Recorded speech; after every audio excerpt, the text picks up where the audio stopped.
Here we are with the flexor compartment or posterior compartment of the leg, and as we have removed the skin, etc., we see the gastrocnemius muscle. There are medial and lateral head of gastrocnemius muscle. Origin of medial head of gastrocnemius muscle will be from the popliteal surface of femur, number 1, medial side. Number 2, from the lower part of medial supracondylar ridge of the femur. Please note down these 2 points. And number 3, from the capsule of the knee joint. These 3 points. Medial head of gastrocnemius muscle.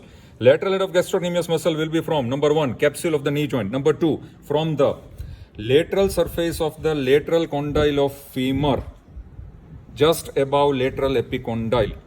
That will be the origin of the lateral head of gastrocnemius. Similarly, both the heads will join together and they form a tendon.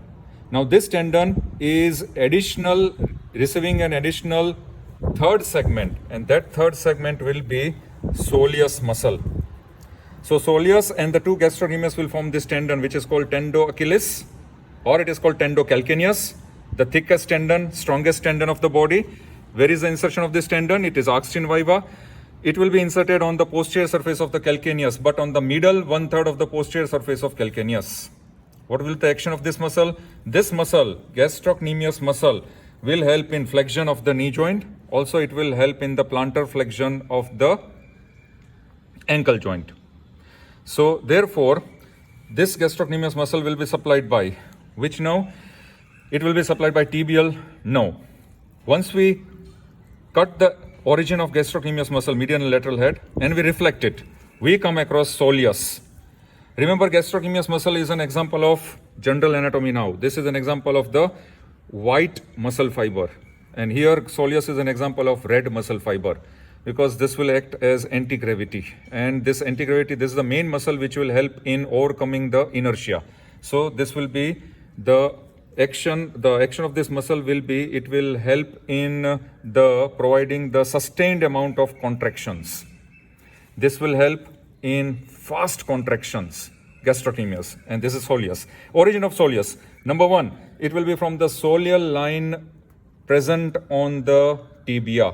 Number 2, across the arch between tibia and fibula. Number 3, across upper 1/4 of posterior surface of the fibula. Then the fibers of soleus will merge with the gastrocnemius fibers and form the tendo calcaneus, tendo Achilles. The insertion I have discussed with you. Nerve supply of soleus will be same as tibial nerve, and the action of soleus will be the same as gastrocnemius muscle. Once we reflect all the 3 muscles, this will form the superficial part of the posterior compartment of the leg. We come across the deep portion. Here, according to some books, the intermediate compartment is formed by the 2 muscles. That will be these 2 muscles will be first will be the flexor digitorum longus, second will be flexor hallucis longus, and this will form the intermediate compartment, and deep compartment will be by tibialis posterior, this muscle, tibialis posterior. So therefore, now, if we consider the first muscle, which will pass behind the medial malleolus, structures passing deep to medial malleolus, here this will be the flexor digitorum longus muscle. And this flexor digitorum longus muscle, it will take origin from the tibia. Posterior surface of tibia below the soleal line from the medial half. That will be the origin of the the flexor digitorum longus. And here you can see the tendon passing behind the medial malleolus below the flexor retinaculum, and here we have cut this tendon. The continuation of this will be here. This is the tendon. Where will be the insertion? It will divide into lateral 4 tendons and longus. That means it will be inserted into the lateral 4 toes, where on the base of the plantar surface of the distal phalanges of the lateral 4 toes extends the flexor digitorum longus. So supplied by tibial nerve. Action will be, it will help in the flexion of these digits, flexion of metatarsophalangeal joint as well as interphalangeal joint of the lateral 4 toes. Then the next one will be, here we should be able to see the structures here. This will be artery and nerve. Therefore, this artery and nerve will be the tibial nerve and posterior tibial vessels. And then we come across to this muscle. Here, going more laterally, this muscle which is present here will be flexor hallucis longus, taking origin from the fibula. Which surface? Posterior surface of fibula. Which side? Lateral side of the posterior surface of fibula. Then it will pass just behind medial malleolus and it will be continuing as this tendon which I am holding, and it will be inserted right throughout on the base of the distal phalanx of hallux or great toe. So action will be flexion of the great toe or hallux, and nerve supply will be tibial nerve.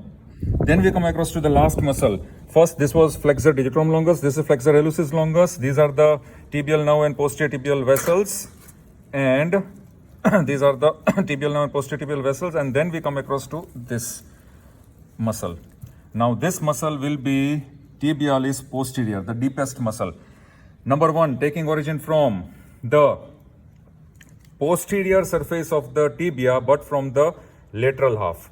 Number two, interosseous membrane between the tibia fibula. Number three, posterior surface of fibula, but from the medial half. Note down.